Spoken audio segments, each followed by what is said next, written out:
Krishna, Hare Krishna, Krishna Hare Hare, Hare Rama, Hare Rama, Rama Hare Hare, Hare Krishna, Krishna Krishna, Hare Hare, Hare Rama, Hare Rama, Rama Rama, Hare Hare, Hare Krishna, Krishna Krishna, Hare Hare, Hare Rama, Hare Rama, Rama Rama, Hare Hare, Hare Krishna, Hare Krishna, Hare Hare, Hare Rama, Hare Rama, Rama Hare Hare, Hare Krishna, Hare Krishna, Krishna Hare Hare, Hare Rama, Hare Rama, Rama Hare Hare. Jaya Prabhupada, Jaya Prabhupada, Prabhupada, Jaya Prabhupada, Prabhupada, Jaya Prabhupada, Prabhupada, Jaya Prabhupada, Haribo, Haribo, Haribo, Jai Bora, Haribo, Jai Bora, Haribo, Haribo, Haribo, Haribo.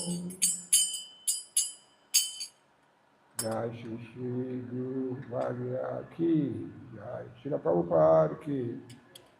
So today we are going to be reading from Srimad Bhagavad Gita, as it is, The Perfection of Renunciation,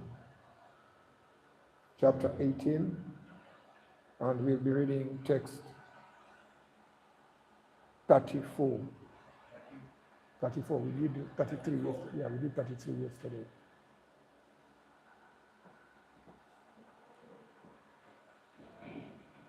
Om Namo Bhagavate Vasudevaya. Om Namo Bhagavate Vasudevaya. Om Namo Bhagavate Vasudevaya.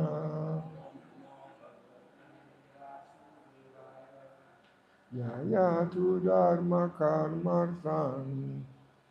Yaya tu dharma karmarthan. Text 34. Yes. Dritya dharayate Arjuna. Prema prasangena pralakakshi. Buddhi sapurtarajasi. Yaya tu dharma karmarthan. Dharati dritya dharayate Arjuna. Prasangena palakankshi. Dviti sapatanrajasi. Yaya tu dharma kamaratan. Dvitya dharayate Arjuna. Prasangena palakankshi. Dviti sapatarajasi.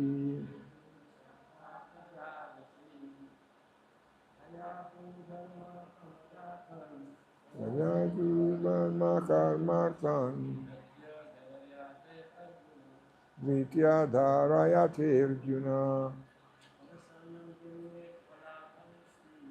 Sangena Palakakshi, Briti Sapatarajasi. Somebody else? Not a good.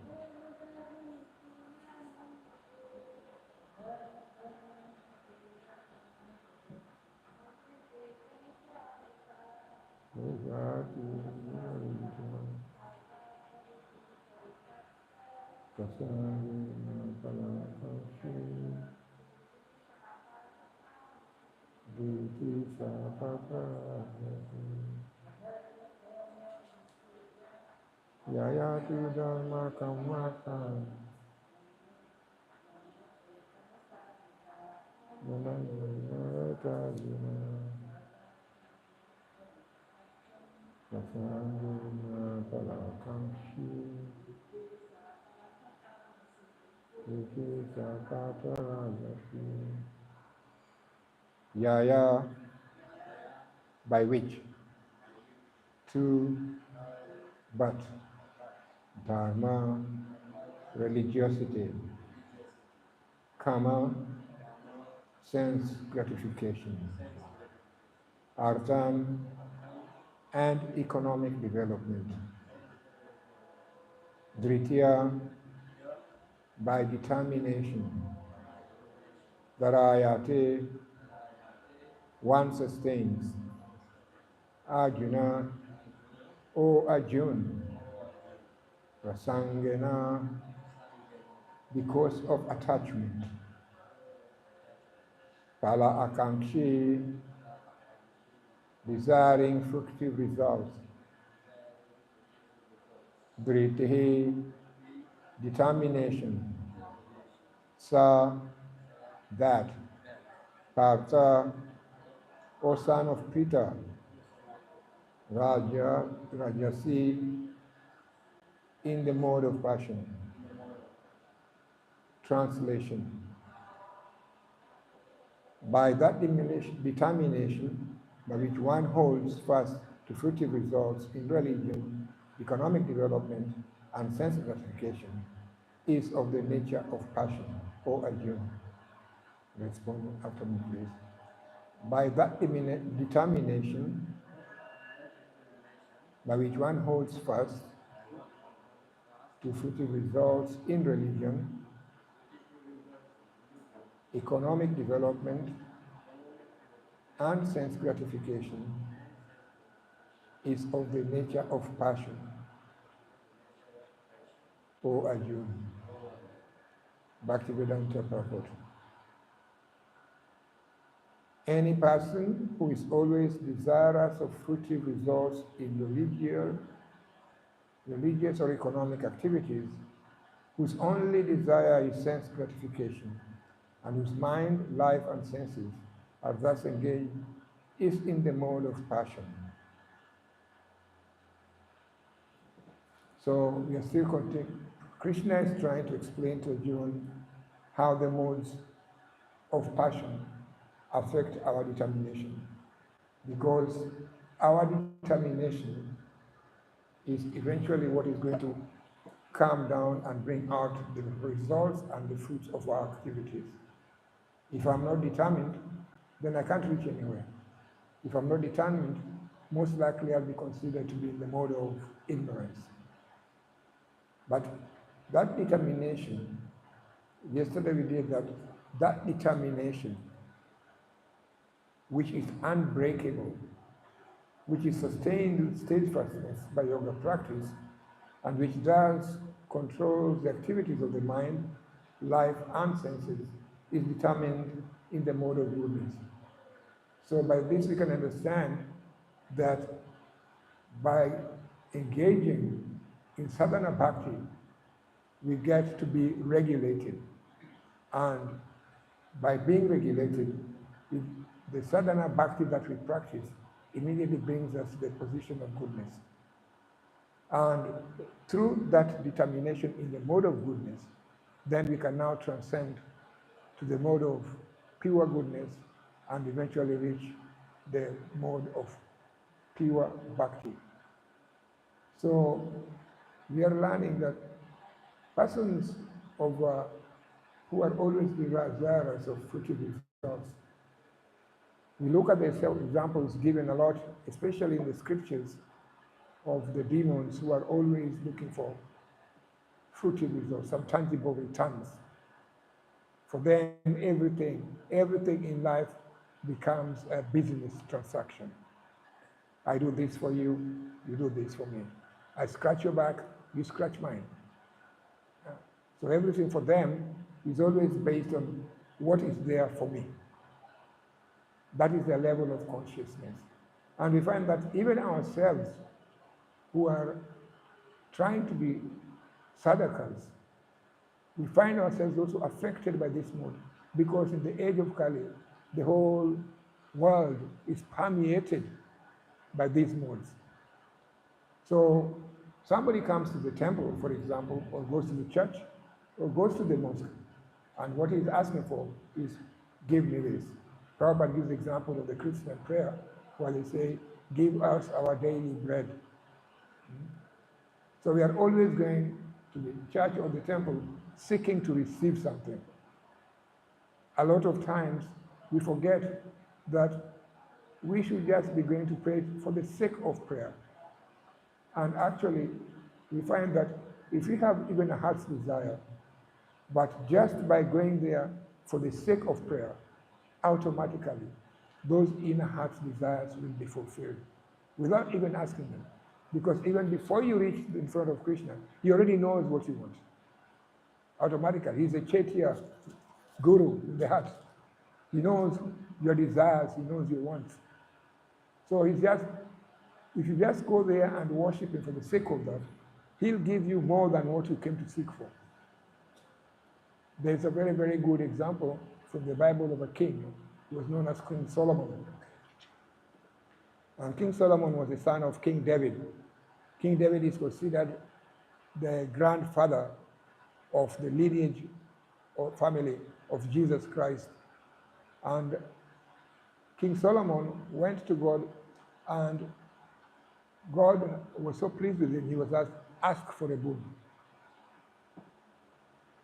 And the only boon he asked, because he was a king, he asked, Lord, give me wisdom so that I can rule your people properly. That's all that he asked for. And God in return told him, because you've asked for wisdom to serve my people, I'll give you wealth. And he's considered one of the wealthiest people in the Western world that the Western world has ever seen. So we find that when you're dealing with all these activities, even in Krishna's story, we have the story of Krishna's friend Sudam. Sudam the Brahman. He was also afraid to ask Krishna for anything. But Krishna knew in his own heart that here, this Brahman, yes, he needs a lot of things, but he's not asking. So Krishna still decided to fulfill those things because he already knew what was in it. So even before we ask, because we want to appreciate being with the Lord, we want to appreciate talking to the Lord, we want to appreciate worshiping the Lord, automatically our desires are automatically fulfilled by that particular desire to be with the Lord. So we find that if our economic activities and religious activities are a resultant of fruitive activities, then they drive us away from proper worship. They take us away from proper worship.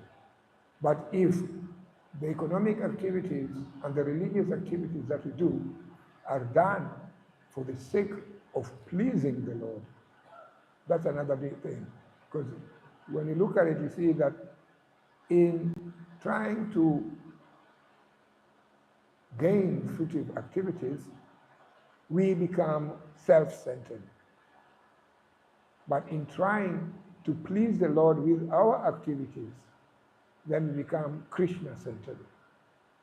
And our life should be always Krishna-centered in everything that we do. After all, Krishna says very nicely, all that you do, all that you eat, everything, even your thoughts, your sacrifices, Do them as a sacrifice for me. So he's already given us the instruction. But how many of us obey those instructions? That is the unfortunate thing, that we cannot even follow just simple instructions. In the end, towards the end of Bhagavad Gita, 1866, Krishna asks us, surrender, just surrender to me. I'll give you full protection. He's asking you to do this, and he's already promising you what he's going to do for you.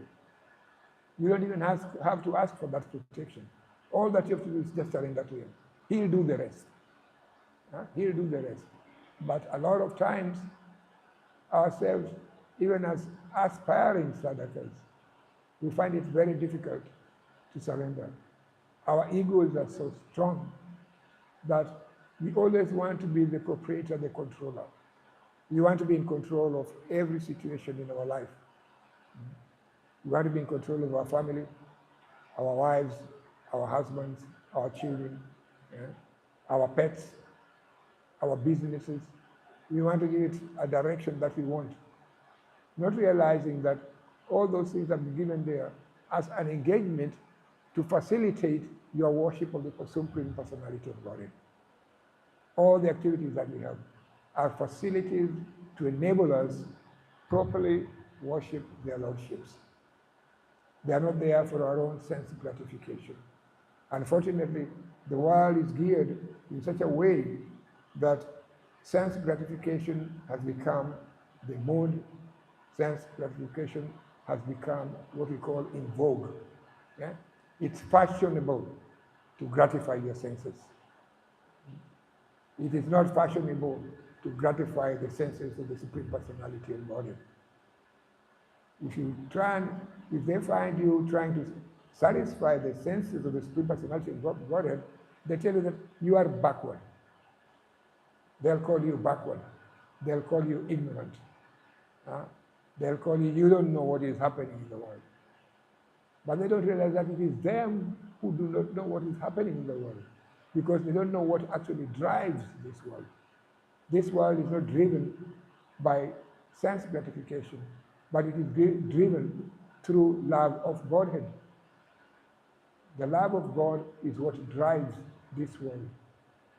And unless we can come to the platform of love of God, then it becomes very, very difficult. Any religious activity that does not bring you close to God is actually demonic. Any economic activity that does not help you to render service to God is also demonic. Any educational system that does not educate you how to worship and serve God is actually demonic. So basically, if we look very carefully, we'll find that the entire world is permeated by demonic activities all around us. And to try and be sane in such a demonic, crazy world, it does take a lot of determination, what we're trying to discuss here. And that determination, especially in the age of Kali Yuga, can only be achieved by one who chants Hare Krishna, Krishna Krishna, Hare Hare, Hare Rama, Rama Rama, Hare Hare. That is why Lord Chaitanya Mahaprabhu had to come.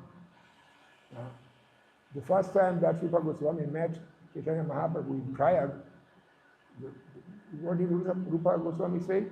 Namo Mahavadainaya Krishna Prema Pradayate Krishnaya Krishna Chaitanya Namne Gora Tadishe Namaha. That you are the most munificent incarnation. Why? Because you are giving love of Krishna free. When Krishna came, he put a condition. First, you surrender.